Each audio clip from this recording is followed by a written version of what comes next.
Hello students, I'm your course instructor Dr. Chaya BM. So in this video we'll be looking into the concepts of task management module, which includes basic functions of task management module, task states, task state transition diagram, RTOS commands for task states, and also we will look into RTOS task state diagram. Task management module. The basic functions of task management module include, the first one is to keep track of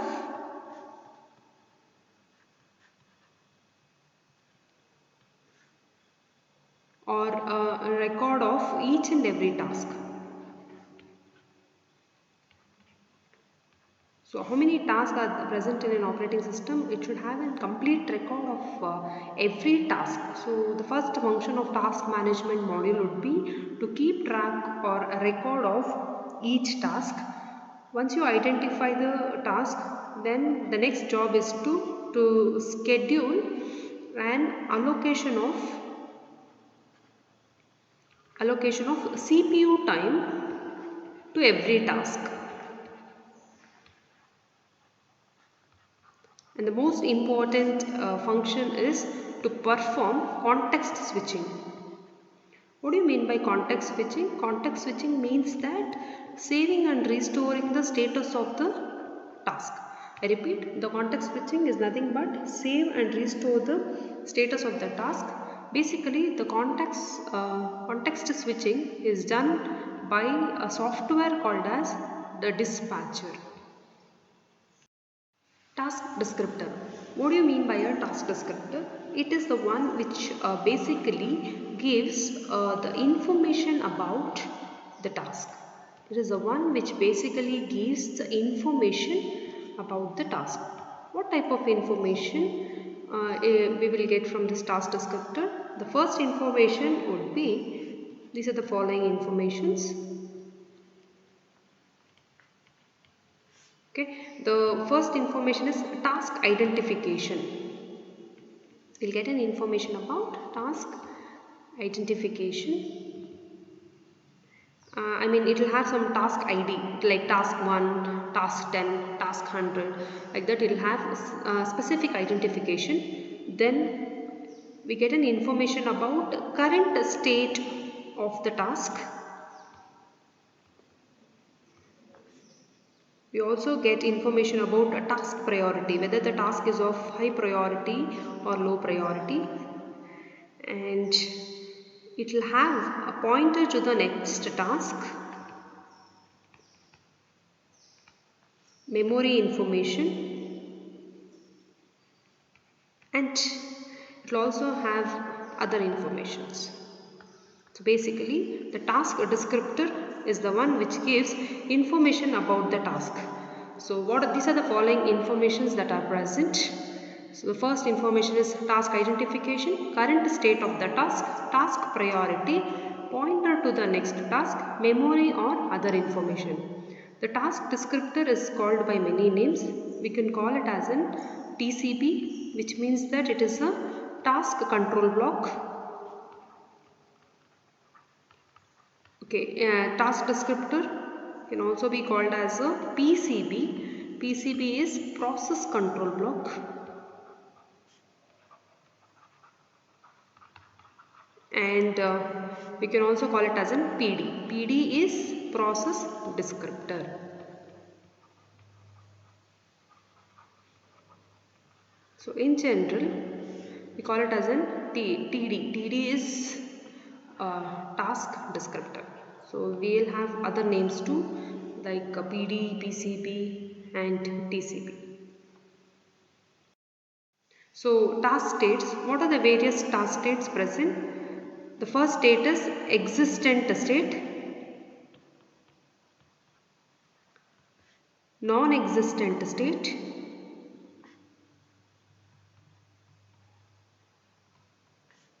ready state, suspended state, and we have active state. So these are the various task states Why it is called as an existent state? What do you mean by an existent state? This means that it is in any task is in off state or dormant state, meaning it is in a sleep state. So in this state, it means that the task which is in an operating system is existent. So operating system is aware of the existence of the task.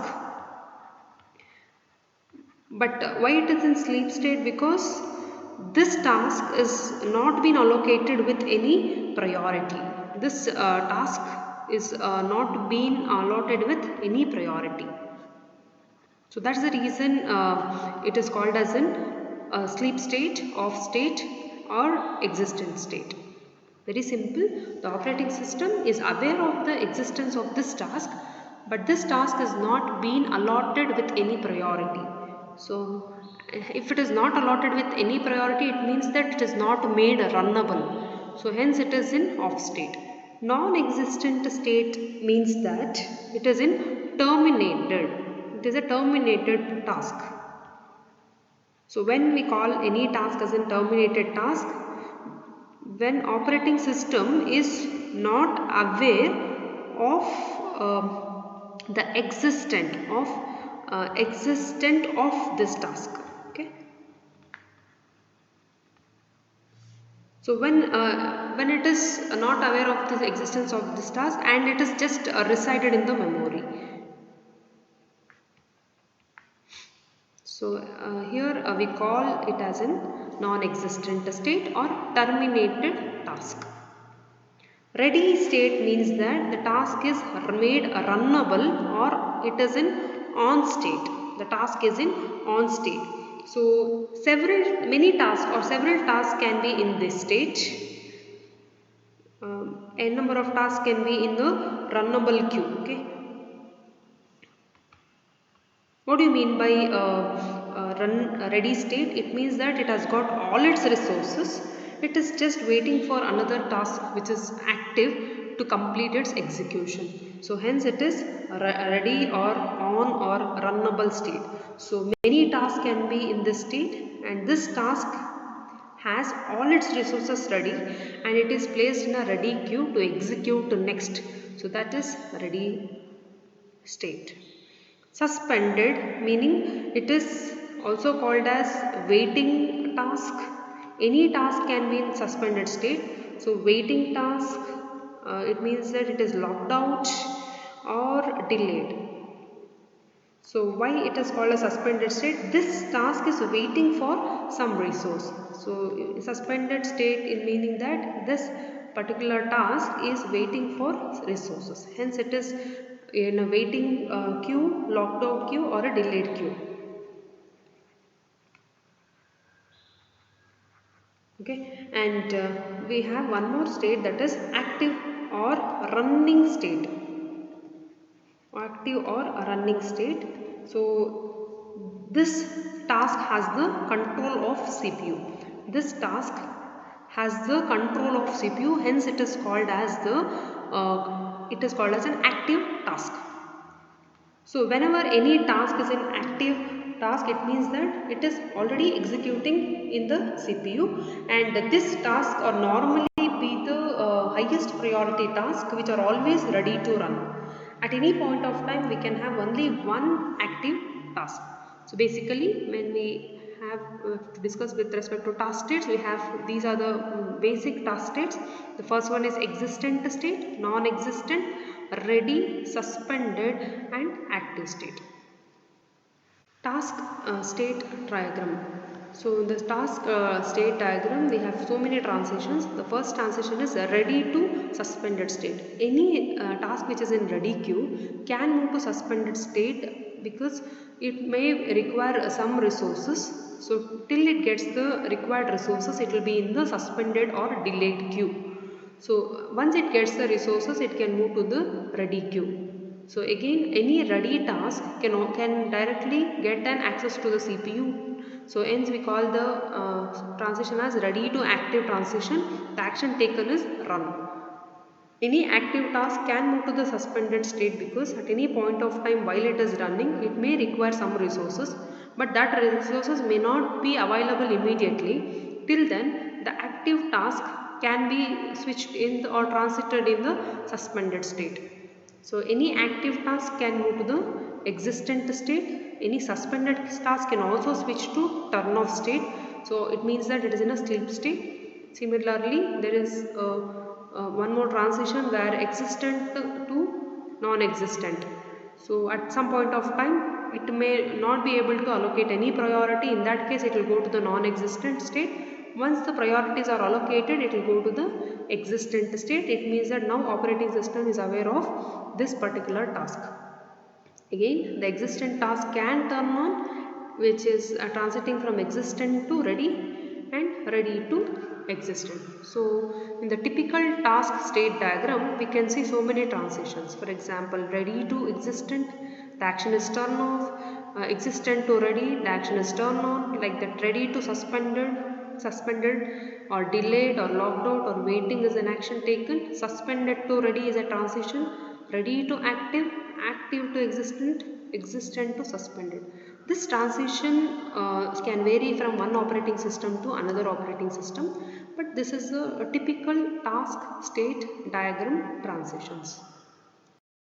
List structure. So tasks can be placed in a list structure, or we simply call it as a linked list structure. So this linked list is basically used to store data of the task, and this list structure will also have pointer to the next task.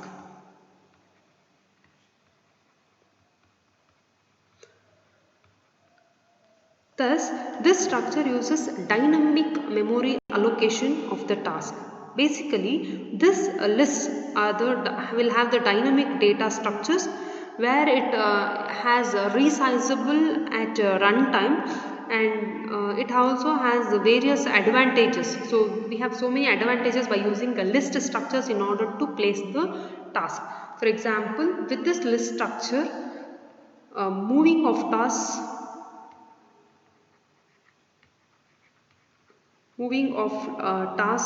reordering of tasks, deleting, and modifying, creating, anything can be done using this list structure. Okay, so if you see this list carefully, we have active, which is placed in a list structure where we have a queue. So this is an active queue. So head always pointed to the first task, tail always pointed to the last task. So since in the active state at any point of time we can have only one task, so we have only one TD present here. So this is your TD. So basically TD gives the information about the task, like task identification, pointer to the next task, and so on. So next we can see ready task, wherein head is pointing to the first task. So head is pointing to the first task. So we have tail is pointing to the last task. As I mentioned, the point this will have every TD will have pointer to the next task, as we know. So here also we said that list structure pointer, it will have a pointer to the next task. So this TD will have pointer to the next task, this TD will have pointer to the next task, and tail is pointing to the last task. So at any point of time, several tasks can be in the ready queue.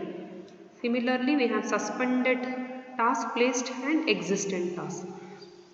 So here we can see that using this list structure, we can move one task. So since we have transitions from active to ready, so there can be at any point of time there can be a transition from ready to suspended, and suspended to ready, active to existent. In such cases, moving of task from one list to another list is easy. Reordering is also possible, and deleting, if I have to delete any task in any queue, it is also possible, and I can always add n number of tasks into the list.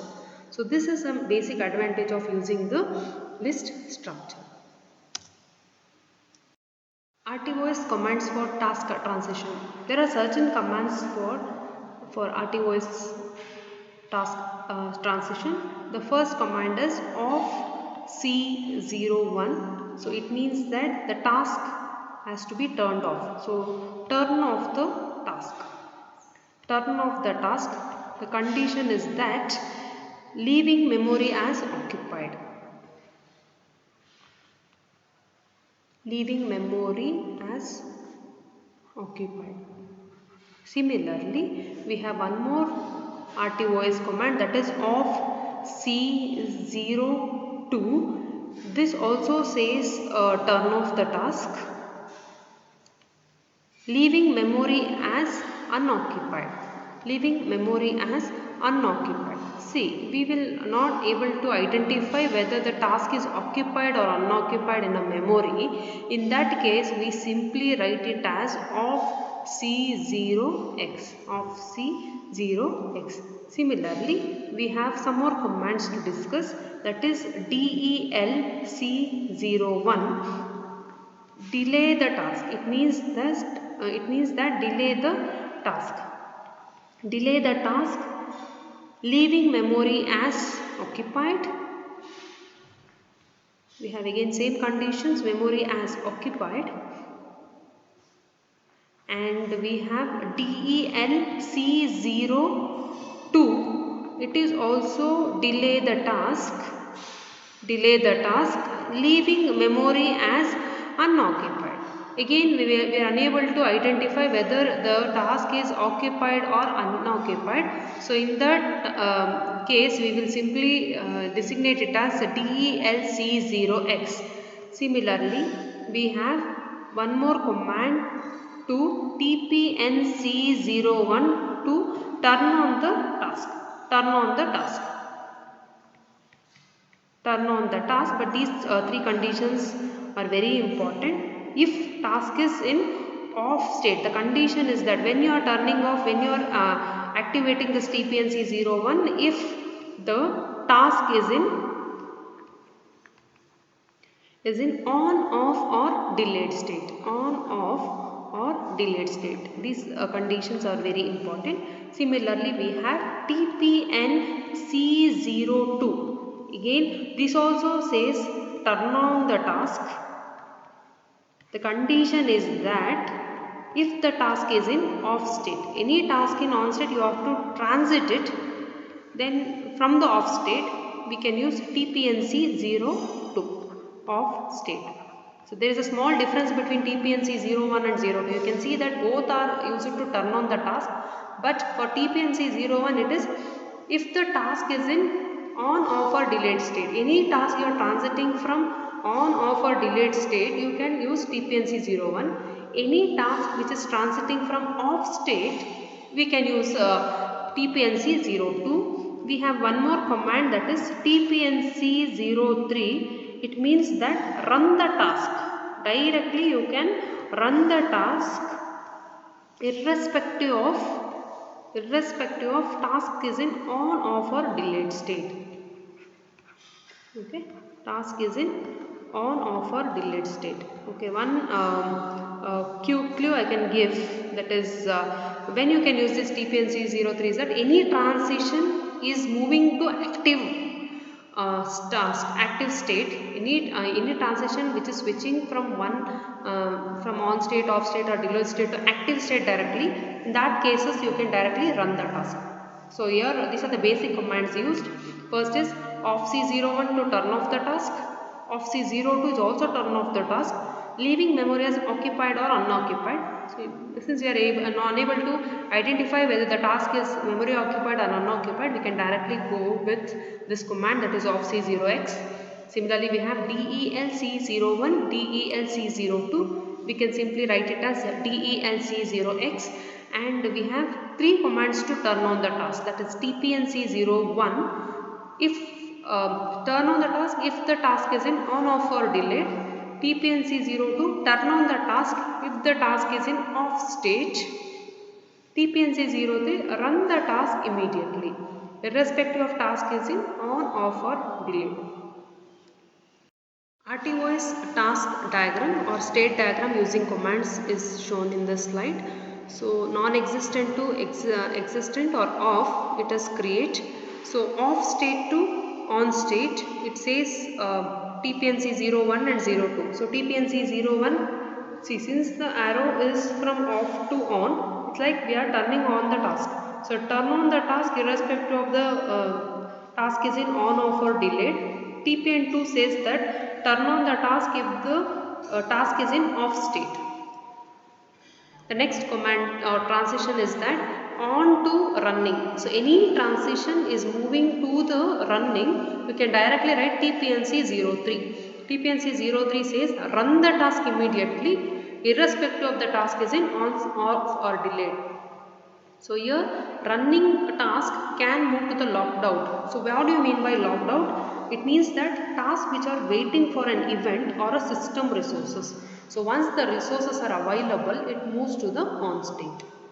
The next is that any running task can move to the delayed state because it may also be waiting for a passage of time, hence it is marked as delayed. I repeat, there is a small difference between locked out and delayed. Locked out means that tasks which are waiting for an event or a system resource, whereas delayed means that task is suspended awaiting for a passage of time. So in that such cases tasks are marked as delayed. So there is a transition which is moving from running to delayed. We can write a command that is DELC0X.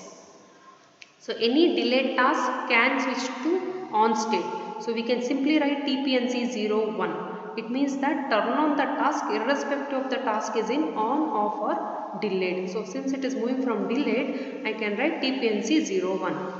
So any delayed task can be moved to, since you see you can see the transition directly to the running. I mentioned any transition directly to the running state, we can directly write this command, that is TPNC03. So TPNC03 states that run the task irrespective of task is in on, off or delayed.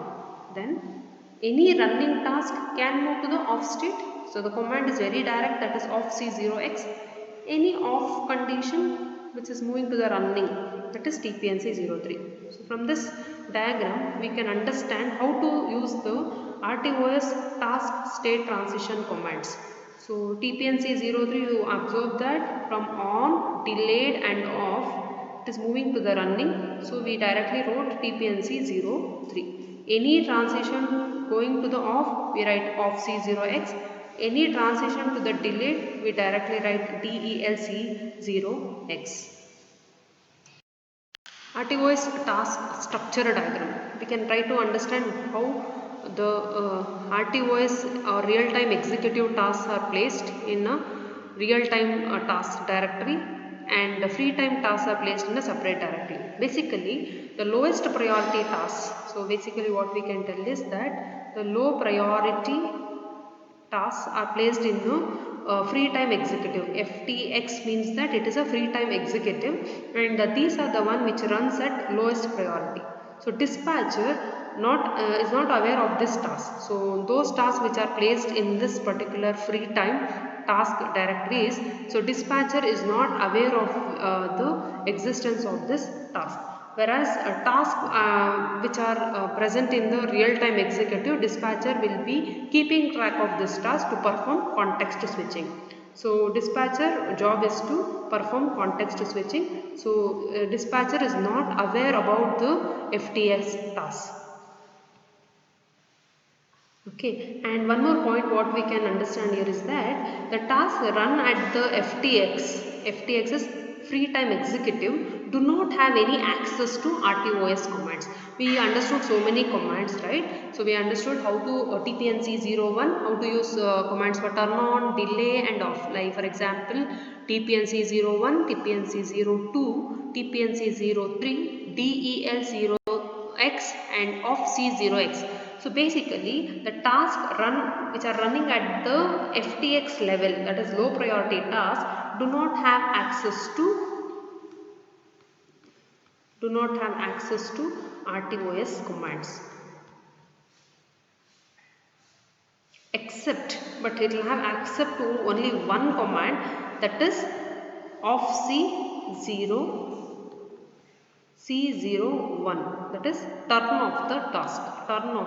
It will have access to only to this particular command, Apart from that, it will not have access to any other commands. Who is not having access? FTX. FTX is free time executive controller, where it always has low priority tasks. The summary of the video is as follows. So in this video we try to understand what are the basic functions of a task management module to keep track of each and every task, schedule and allocation of each and every task, and to perform context switching. So task management module functions we understood, right? And we also looked into the task concept of what is task descriptor. Task descriptor is the one which basically gives the information about the task, like task identification, task priority, current state of the task, pointer to the next task, and so on. So we also understood what are the various task states. The various task states what we understood in this video was the existent state, active state, non-existent, ready, and suspended task. So what do you mean by linked list structure? So list structure advantage is that we can move task, reorder the task, create task, modify the task by using a list. So basically tasks are placed in a list structure. So we also understood about the various RTOS commands. So some of the RTOS commands what we discussed was OFC0x, DEL0x, and we also try to understand three commands to turn on the task, that is TPNC 01, 02 and 03. So we understood state transition diagrams for both a general typical transition diagram and with the RTOS commands.